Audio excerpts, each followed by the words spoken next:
Marriage, in its essence, should reflect the covenant between God and His people, faithful, enduring, and filled with love. However, the reality of human fallenness often makes marriage a place of pain and failure. What does Jesus have to say to those who have failed in marriage? How did He treat those who, for various reasons, found themselves unhappy in their relationships? The answer is not found in cold and relentless rules, but in the gaze of Christ, who sees beyond human failures and has compassion on those wounded by love. The Pharisees tried to trap Jesus with a question about divorce.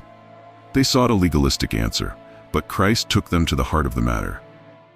Moses permitted you to divorce your wives because your hearts were hard, but it was not this way from the beginning.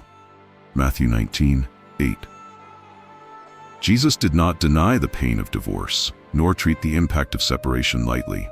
He pointed to God's divine ideal while acknowledging human frailty.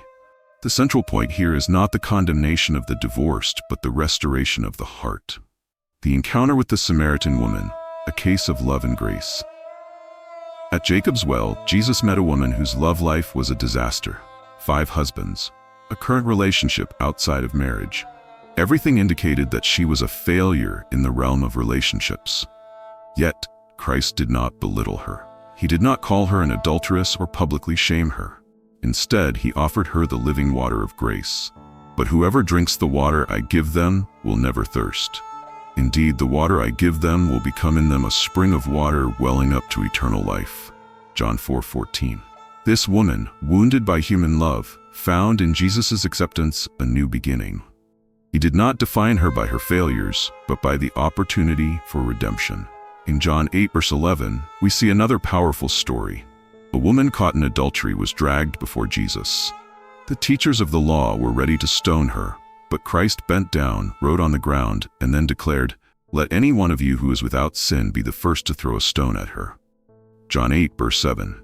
One by one they left, and Jesus, the only sinless one, refused to condemn her.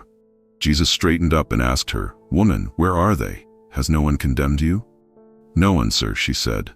"Then neither do I condemn you," Jesus declared. "Go now and leave your life of sin." John 8:10-11.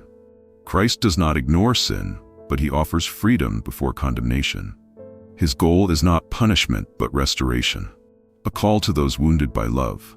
If the pain of the past still lingers, if the memories still weigh on you, remember this: God is not the author of tragic endings, but of new beginnings. He turns ashes into beauty, tears into strength, despair into hope.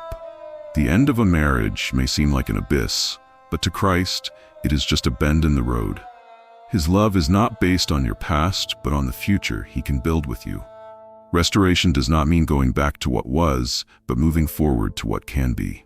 In His hands, wounds become testimonies, and broken hearts become stronger than before. If today you feel like you have lost something irreparable, look to the One who makes all things new. Your story is not over. On the contrary, it may be just beginning.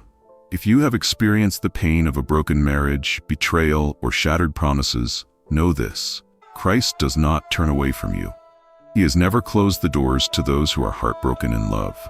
He called the weary and burdened to Himself, healed broken hearts, and restored shattered lives.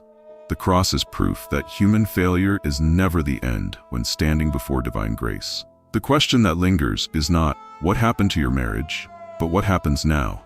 Will you allow Christ to rewrite your story? But whoever drinks the water I give them will never thirst. Indeed, the water I give them will become in them a spring of water welling up to eternal life. John 4:14. If this message spoke to your heart, don't forget to leave a like and subscribe to the channel. Together, we can spread hope and restore lives through the Word. Share this with someone who needs to hear it today.